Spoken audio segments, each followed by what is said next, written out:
Guys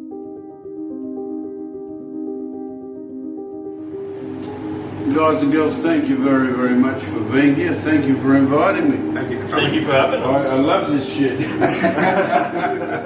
Absolutely. You know, about another 2 years, if I keep mucking around, I'll be able to brag that I've been doing this for 60 years. Solid. It's ridiculous, isn't it? Absolutely ridiculous. Clearly doesn't like it. So I started when I was 14 and I'm 72. So 2 more years I'll be 74 and that'll be it.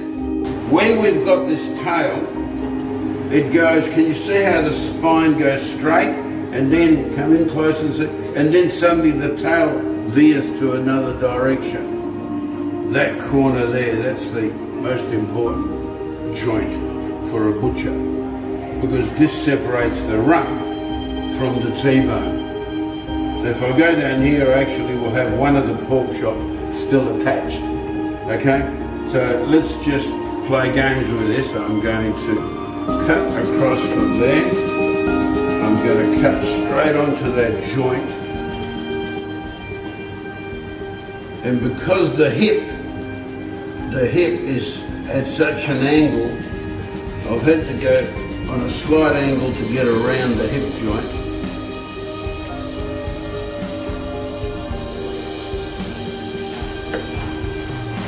Can you see how it was difficult?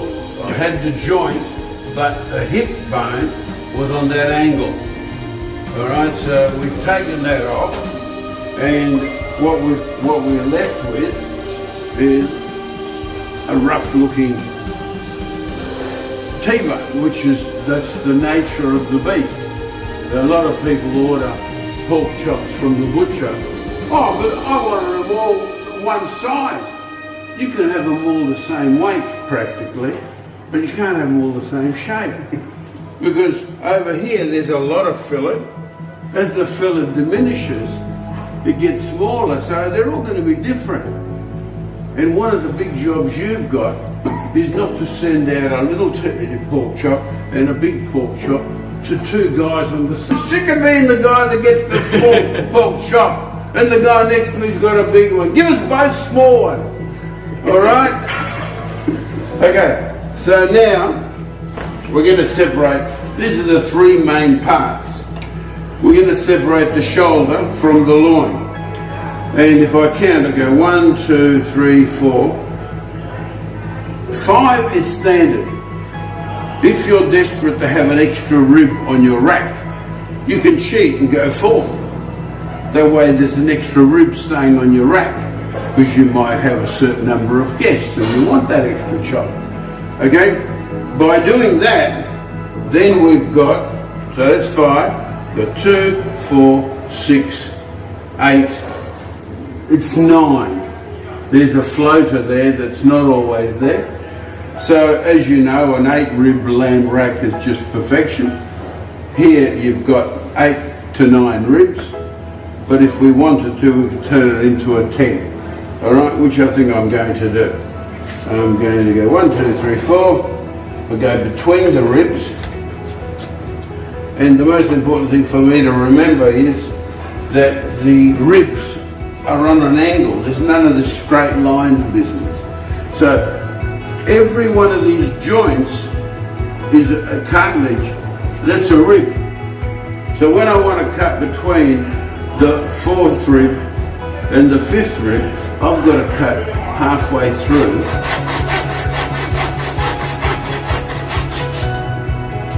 Halfway through there. And now that is totally free.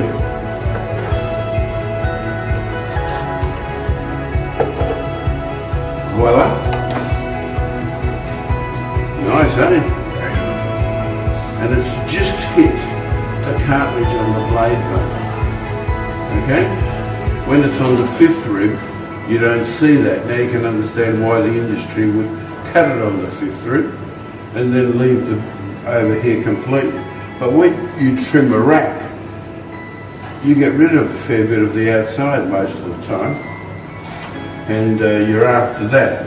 The only thing we can't do today is to get rid of the chined C-H-I-N-E, chine bone, and these feather bones. The reason they're called feathers because they stick like that, they're cut in half and they just look like little feathers. We can't do that because we haven't got a bandsaw. So if we had a bandsaw we could really attack it well, but we're going to be turning these into chops after I turn it into a rack. Now because the last rib, see I've actually got 1.5 ribs over here.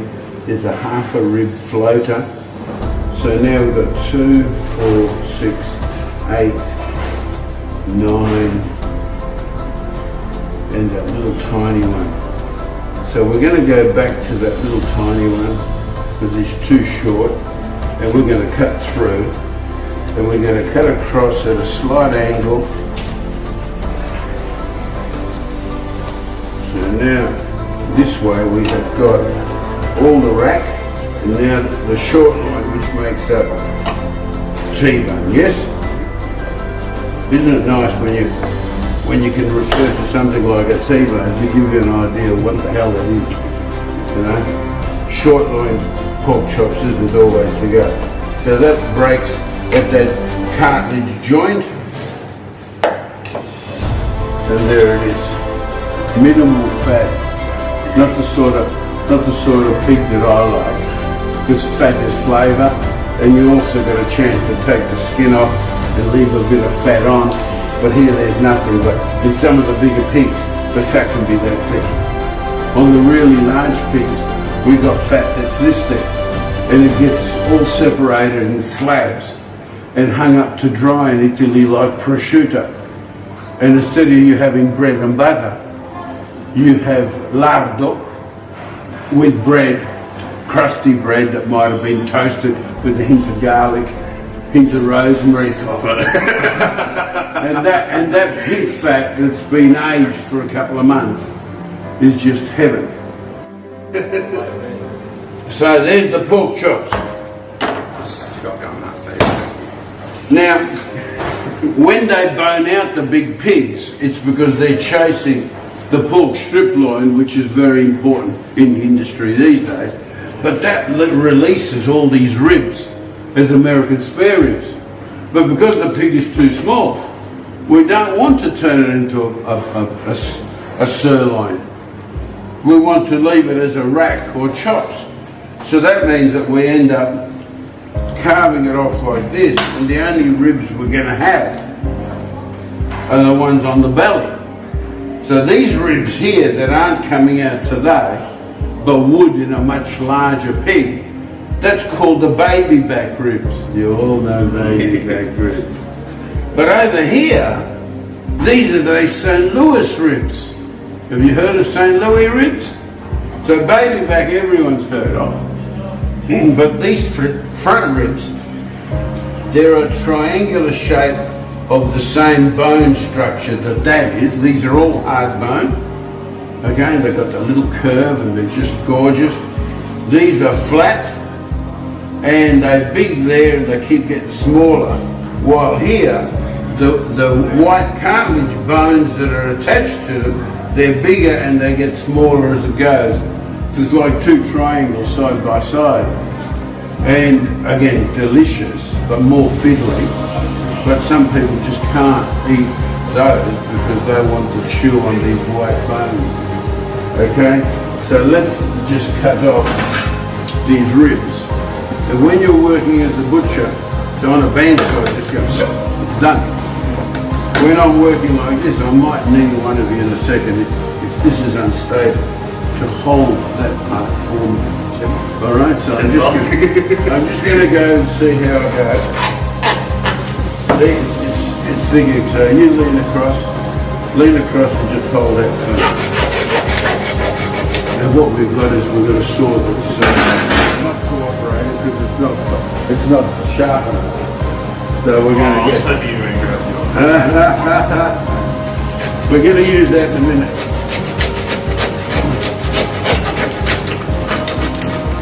Who needs a bandsaw? You got me out. Thank you very much. You just, it looks pretty. So, Always really clever. let's have a look at this. Now, that's a pork belly. Oh, that's good. You know what to do with that, but when we take off the St. Louis ribs, this is what we have to do. We just slide the knife over the ribs and we lift it up past where the ribs are to where all these soft bones are.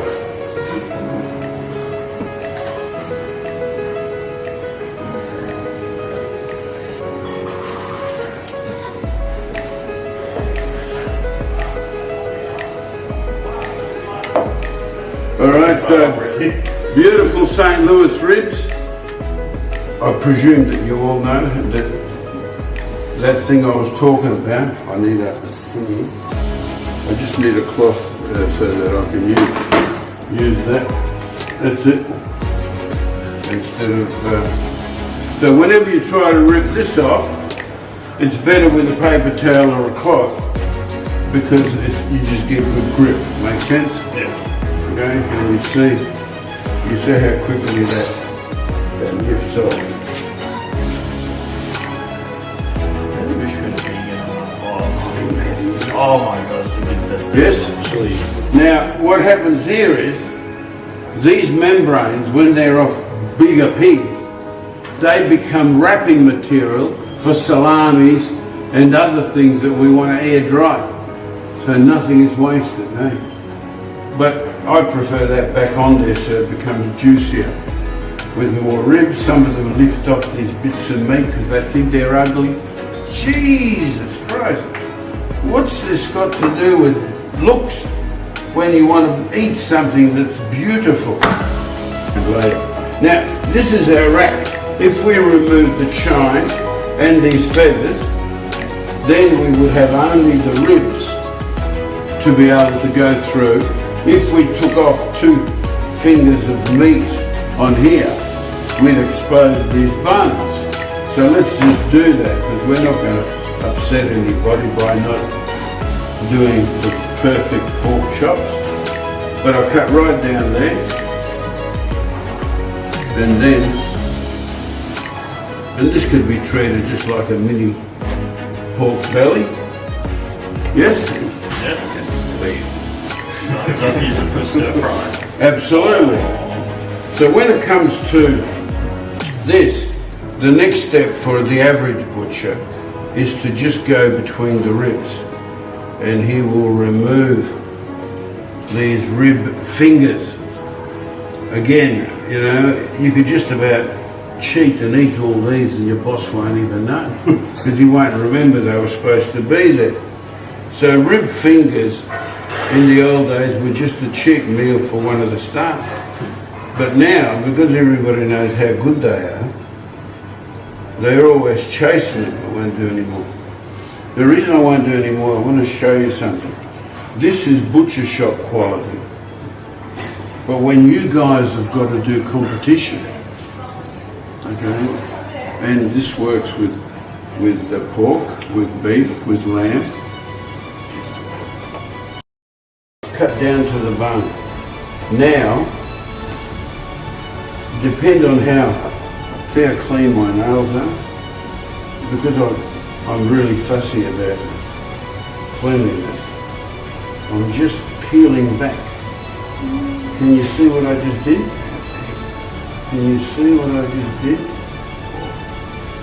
Okay, makes sense? Yeah. Technically it's easy once you learn how, but it's also so much harder. And it's not as simple as what I just did. Because for the rest of the rib, this bloody shit is bloody attached to the bone. So always with a nice cloth, and you start to fight it.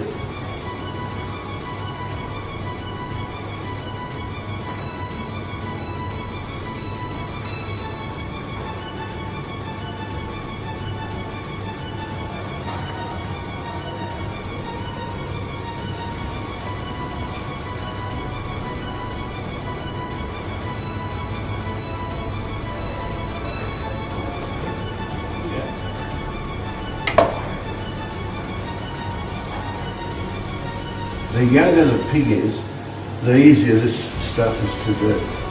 As it gets older, that meat will attach to those ribs, and you will have to fight it. So whenever you get that, whenever you're fighting, then the only option you've got is to scrape. So you've learnt the scrape method, I presume. Alright, it's not 100% as nice, but eventually I'd say I don't even want to do it. But you understand, don't you? Alright, just keep going. It'll never be as nice as that. But it'll be better than this when you scrape it. Alright, so I hope that you end up having fun. I've been waiting for this class for like the last 2.5 years. Alright? Now, the other thing that I like to say is that sometimes if you're blasting at high temperatures, you burn these. Wrap it up. So wrap it up with a bit of alfoil. I try to put a little tiny bit of baking paper over it, then alfoil. Because the number of times that the alfoil sticks, and then you've got another problem. You're about to plate it up, and you've got to get rid of the silver foil, and it's dried on hard. So when you're trying to avoid problems in your life, a little bit of baking paper, then the alfoil. If I was doing this as a rack, either skin on or skin off, this little bit of bone here I would just run, because remember that's the little bit of blade that we talked about. I would just run my knife in there and I would try to remove it so it now no longer exists. And the only problem I've got is the first pork chop is going to break down to a couple of pieces. But how could you knock back that even if it was broken down a couple of pieces? That doesn't matter to me. Alright? So I'm going to chop these later. I don't want to do it now, because then I'm going to chop these, which is primal. Remember, that's all we ever used 100 years ago and up to 50 years ago.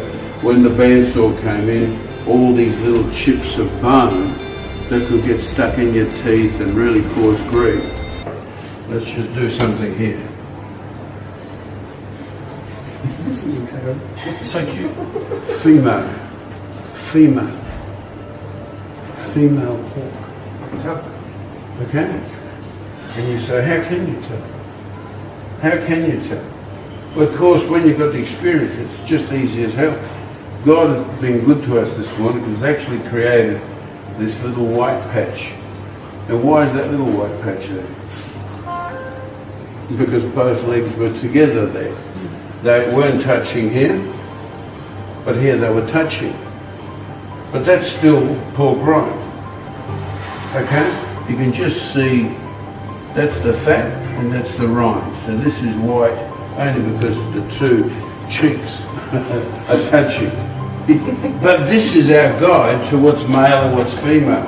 If this was male, right here next to the tail at the back side of the crutch bone, there would be a little round muscle that would be just what's some common, about a bit bigger than the head of a texter. Okay, the head of a texter, and in the centre of that little round muscle is a darker little circle like a bullseye, and that's the remnants of the male penis, which starts here, comes out and goes all the way up here before it comes out to do its business over here, and it's hiding inside the body, but it starts off here, and when they remove it, the remnant is there. So as a butcher, I just, yeah, that's a male, all right? But for you guys, you've got to go over, you've got to inspect it, you've got to touch it, you've got to feel it. You do that on your wedding night. Okay? So the other thing that's a dead giveaway is that is perfect arc. That's female. But there's a correlation between this and chicken thighs, because that's exactly the same thing. You've got that little round bone and it's in a cup. Alright, so here we go. And whenever we're boning, wherever this knife is going, you've got to be sure that So if I was working up here, I'd have to be very careful if a knife slipped, it's going to hit my hand. So just conscious always, and the blunter the knife, the more pressure you got on it, the more chance of a slip and a cut. A sharp knife, so light, you never really lose control of it. So be careful. And this is an ugly bone in shape, so it's very awkward to get around.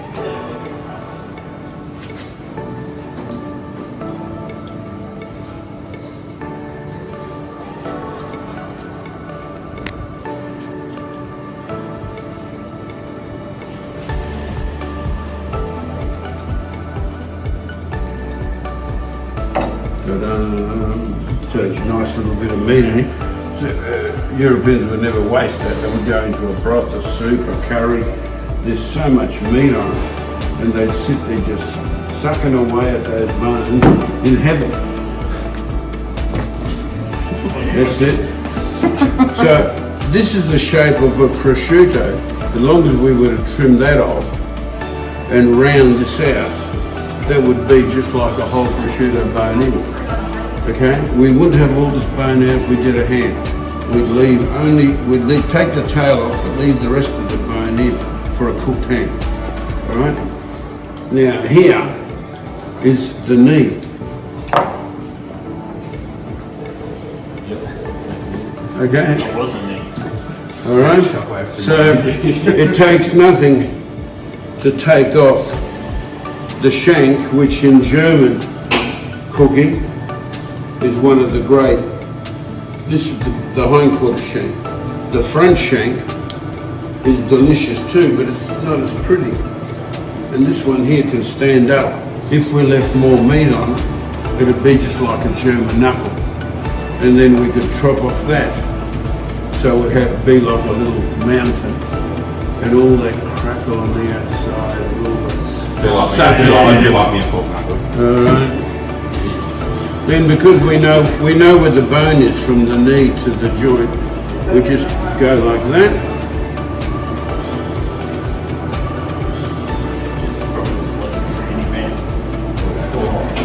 Now I don't want to be as clean with my bone work as I try to be here, because all that skin that's attached to the bone, I don't want it in my dish.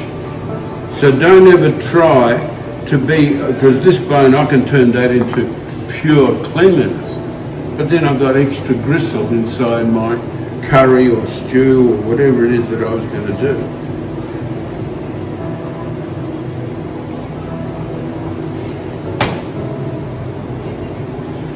And I can use the weight of the pork to help me. Okay? The marrow's in there, but alright, look at this, the little kneecap. Okay, you don't want that going into your curry. But my God, you want it going in your curry like that, because someone will eat all of it. Alright. The top side is here. That's the two muscles or the two cheeks when they touch. This is called seaming. So I'm going between the muscles. This is the silver side, this is the top side. So I've separated them because of the seam between the muscles. I haven't actually cut the meat, it's just seam. This is the rump and this is the round. Okay, a beautiful round muscle. Okay, so I know that you guys are going to be working on that later on. I'm not sure what you're doing with it. Boom, boom. The shoulder. So to do the shoulder, we now have the 4/4 ribs. So now we're just going to take this a bone-in shoulder. We're just going to take off the shank.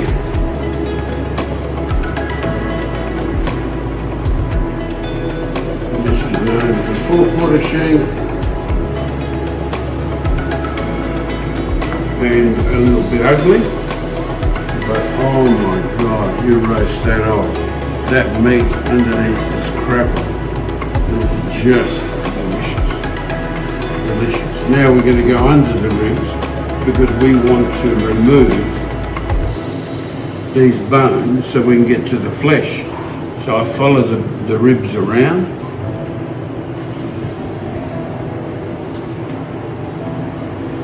Underneath here, I try to remove half the spine that was there.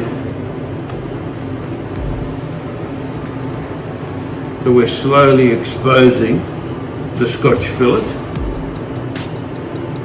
And I'm not that fussy, I leave a bit of meat on the neck bone because this would make beautiful broth, beautiful anything in so many cultures, especially the Chinese. In Italian we would chop this up in little pieces and cook it in the tomato sauce to make the most amazing pasta sauce. And then you'd suck all of this meat off the bone. You would pretend that there's no TV cameras and you eat with your hands. That's why we eat with our hands. But the succulence of something like this is only appreciated when your hands on it. Trying to eat that one. No, get out of here. So look at that. Look at this amazing muscle. I've separated the rib meat from the Scotch fillet. I'm looking for the seam. I found that seam. Over here it's actually attached to the blade bone. So I carve it off.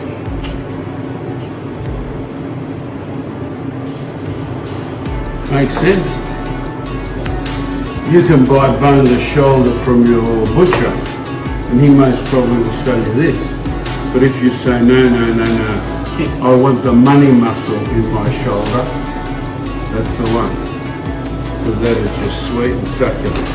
So whenever they refer to something as the money muscle, it's because the Americans, when they cook shoulders, they know that's what you serve the judges. This is what you serve the public. Alright, so now,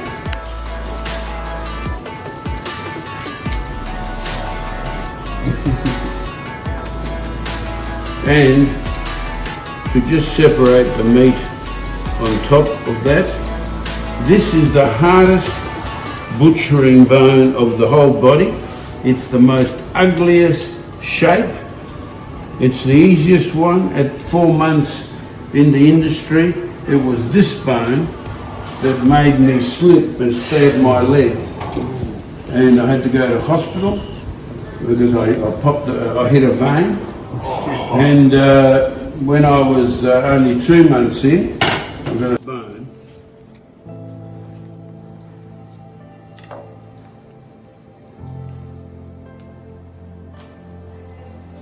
And the reason being, just like I said before, because it's young, the tendons are all soft and tender.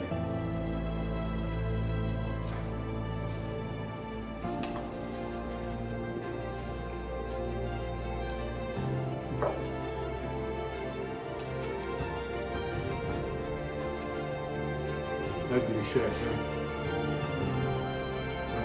On a bigger pig, it might be good.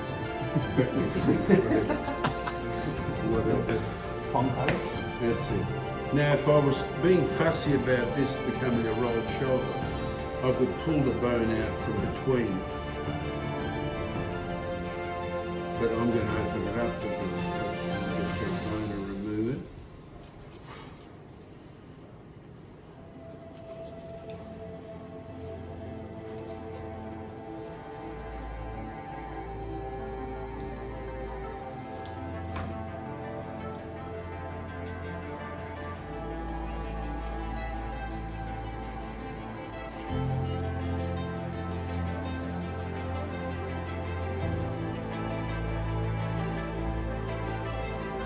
Humerus bone, boneless shoulder.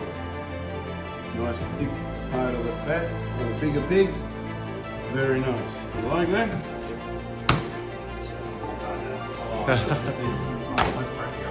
So, what I'm doing, I'm taking off the flesh and any excess fat so I can put that in sausages And now they can become strips of crackle, baked off between two your steel mesh to keep it sort of flat, and then give pieces to your clients, you know, with any pork dish. All right? Steamed and deep fried. There we are. And when you need large pieces, you would just work on this in similar fashion.